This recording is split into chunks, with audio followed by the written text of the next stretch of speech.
Hello everyone, क्या हालचाल।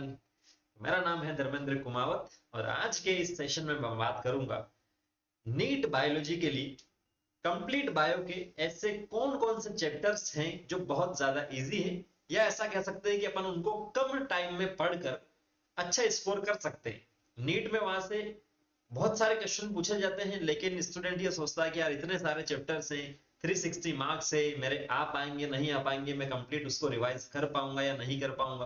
तो इसी के लिए सेशन है कि कौन कौन से ऐसे चैप्टर हैं जो इजी कह सकते हैं जिसे अपन, या कह सकते हैं कि कम टाइम में क्विक रिवीजन अपन कर सकते हैं, फटाफट से उनका रिवीजन कर सकते हैं और अच्छा स्कोर कर सकते हैं। क्योंकि दो टाइप के स्टूडेंट्स होते हैं। फर्स्ट टाइप का स्टूडेंट ये सोचता है कि यार ये तो इजी है, इसको मैं बाद में पढ़ लूंगा या पढ़ लूंगी। और दूसरे टाइप का स्टूडेंट होता है कि वो जो इजी होता है उसको पहले पढ़ के टेंशन फ्री होता है कि मुझे 5 चैप्टर 6 चैप्टर कंप्लीट मेरे को आते हैं, मुझे बाकी जो नहीं आते उसको मुझे ज्यादा टाइम देना है। तो फर्स्ट टाइप के स्टूडेंट क्या सोच रहे हैं कि मैं इजी वालों को बाद में करूंगा, हार्ड वालों को पहले करूंगा। तो हार्ड चैप्टर्स टॉपिक के पीछे लगे रहते हैं, उसके चक्कर में इजी भी छूट जाता है, रह जाता है। तो आपको ऐसा नहीं करना, आपको जो इजी चैप्टर्स है, चाहे फिजिक्स हो, चाहे केमिस्ट्री हो, चाहे बायो हो, तीनों में जो इजी इजी आपको लगते हैं उनको फटाफट से कर लीजिएगा, नोट कर लीजिएगा कि इसमें से मेरा एक भी मार्क्स नहीं कट सकता है। क्लियर है? तो काम और इजी अपना हो जाएगा। अब बात करते हैं अपन बायो के ऐसे कौन कौन से चैप्टर्स हैं जो इजी है। 11th एंड 12th की बात कर रहे हैं, तो फर्स्ट अपन 12th क्लास के जो चैप्टर है उसकी बात कर लेते हैं। 12th क्लास में जो चैप्टर है, थर्ड नंबर का जो चैप्टर अपना रिप्रोडक्टिव हेल्थ, या जिसे अपन कहते हैं जनन स्वास्थ्य। सुना होगा आपने, पहले चौथा हुआ करता था क्योंकि एक चैप्टर यहाँ से हटा दिया गया 12th क्लास के एनसीईआरटी का फर्स्ट चैप्टर था। ठीक है, आगे भी हटाए लेकिन फर्स्ट यूनिट में से फर्स्ट चैप्टर ये हटाया गया है। बाकी पुष्पी पादपों में लैंगिक प्रजनन थोड़ा सा बड़ा है, मानव प्रजनन, ह्यूमन रिप्रोडक्शन जिसे अपन कहते हैं वो भी थोड़ा सा बड़ा है। बट बात करें रिप्रोडक्टिव हेल्थ या जनन स्वास्थ्य की, बहुत इजी चैप्टर है। अगर दो क्वेश्चन भी यहाँ से पूछे जाए हर साल ऑन एन एवरेज, तो 8 मार्क्स आपके पक्के हैं यहाँ से, इसमें आप कोई भी गलती नहीं कर सकते। फिर सेकंड यूनिट की बात करेंगे तो सेकंड यूनिट में तीनों चैप्टर थोड़े से बड़े हैं।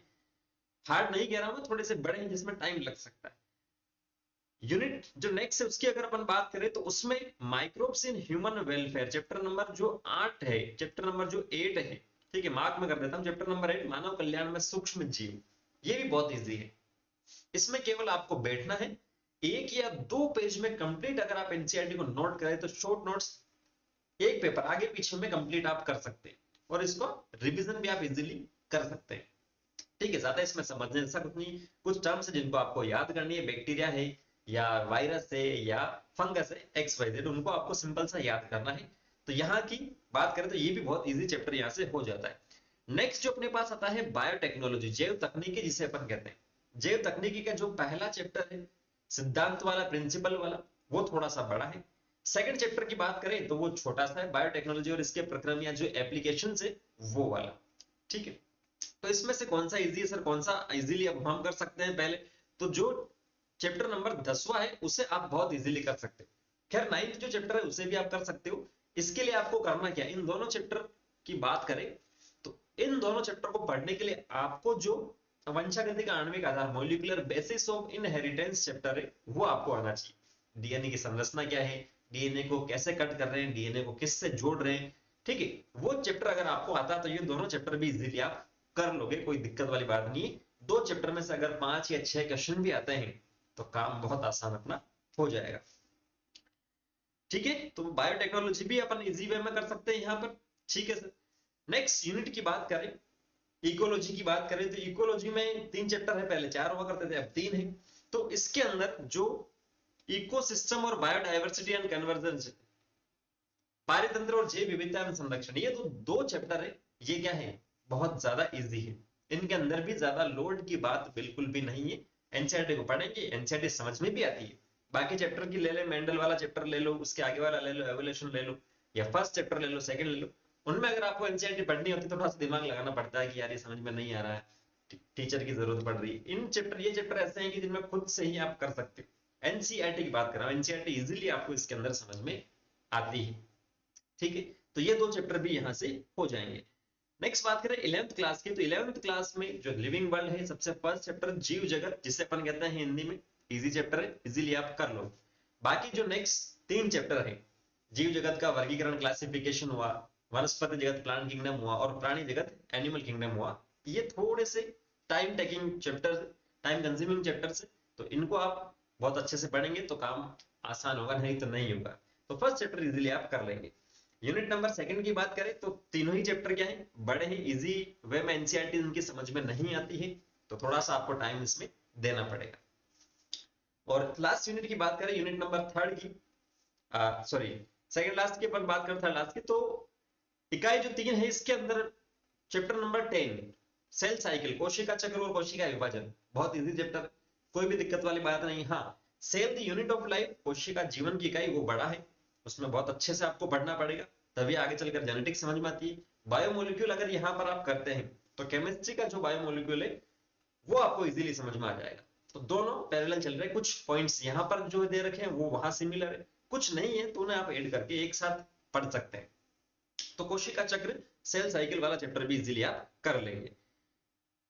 नेक्स्ट बात करते हैं, तो प्लांट फिजियोलॉजी में 3 चैप्टर आपको दे रखे हैं, फोटोसिंथेसिस है, रेस्पिरेशन और प्लांट ग्रोथ एंड डेवलपमेंट है। तो प्लांट ग्रोथ एवं डेवलपमेंट, पादप वृद्धि एवं परिवर्धन, बहुत इजी है, इजीली आप इसको कर लोगे। कुछ 4-5 हॉर्मोन्स आपको दे रखे हैं, एक आध एक्टिविटी दे रखी है, काम आसान यहाँ पर हो जाता है। हाँ, उनमें कुछ कंफ्यूजन रहता है जो हॉर्मोन्स वगैरह में, तो उनके लिए आपको क्या करना है कि जब भी हॉर्मोन्स वगैरह आप पढ़ रहे हो तो पॉइंट वाइज पॉइंट लिख लो, और जो डिफरेंस है उसको स्टार मार्क कर लो, जो सिमिलरिटी है उसको स्टार मार्क कर लो, तो जो भी कंफ्यूजन रहता है वो कंफ्यूजन क्लियर हो जाएगा, हट जाएगा, नहीं आएगा। फिर ह्यूमन फिजियोलॉजी की बात करें, मानव शरीर विज्ञान की अपन बात करें, तो इसके अंदर जो चैप्टर 6 चैप्टर दे रखे, इसमें से सबसे फर्स्ट रेस्पिरेशन वाला, श्वसन एवं गैसों का विनिमय, इजीली आप कर सकते हो इसके अंदर। बाकी चैप्टर्स की अगर अपन बात करें तो बाकी में थोड़ा सा है, लेकिन इसके साथ में जो एक्सक्रीटरी प्रोडक्ट है, उत्सर्जी उत्पाद है, ये भी आप बहुत इजी वे में करके निकल जाओ। क्लियर है? तो ये जो चैप्टर्स है इनको आपको करना क्या है, कितने चैप्टर हो गए, यहां पर 3 चैप्टर हो गए, 3 यहां 2, 5 यहां कितने हो गए, 5 और 2 7, 7 और 4 11 चैप्टर्स अपने पास ऐसे हो गए जिनको इजी वे में आप क्या कर लोगे, 11 चैप्टर अपने पास ऐसे हैं जिनको इजीली आप कर लोगे टोटल एनसीईआरटी में। और मान लीजिए ऑन एन एवरेज अगर एक चैप्टर से कितने क्वेश्चन आते हैं, 3 क्वेश्चन आते हैं, तो टोटल कितने क्वेश्चन हो जाएंगे, 33 क्वेश्चंस आप नीट में सही कर दोगे, करेक्ट कर दोगे। अब बाकी जो चैप्टर्स बचे हैं इनको आप फटाफट से पढ़ के कंप्लीट कर लेते हैं, तो बाकी चैप्टर्स को क्या मिलेगा, ज्यादा टाइम मिलेगा, उनको अपने टाइम मैनेजमेंट के अकॉर्डिंग आप पढ़ सकते हो, रिवाइज उनको कर सकते हो और अच्छा स्कोर यहाँ से कर सकते हो। ऐसा नहीं कि सर पहला दिन उठे, आज मंडे है, 1 तारीख भी है महीने की, तो आज पहले चैप्टर से उठ गए, और वो पहला चैप्टर तुमने 4-5 बार पढ़ लिया होगा फर्स्ट डे ऑफ मंथ, या जो वीक की बात करें मंडे, तो ऐसा नहीं है, आपको प्लानिंग के साथ में पढ़ना पड़ेगा तभी काम आसान होगा, अदरवाइज नहीं होगा। ठीक है, ये मैंने इजी चैप्टर बताए, कुछ ऐसे भी होंगे जो मॉडरेट होंगे, मतलब ना हार्ड है ना इजी है, जो आपको लगते हैं, सबका अलग अलग है, सबको इनमें से हो सकता है किसी को कोई चैप्टर हार्ड लगे, या इनके अलावा भी कुछ ऐसे चैप्टर्स हो सकते हैं जो किसी को इजी लगे। तो ये मैंने अपने अकॉर्डिंग बताया, 11-12 चैप्टर से उनको फटाफट से पढ़ के छोड़ दीजिए, और बाकी जो टाइम लेने वाले चैप्टर्स हैं उनको बहुत अच्छे से पढ़िए, बहुत ज्यादा अच्छे से पढ़िए, तो काम आसान हो जाएगा। क्लियर है? और भी किसी टाइप का आपको डाउट रहता है तो कमेंट सेक्शन खुले हैं, कमेंट करके पूछ सकते हैं। Thank you.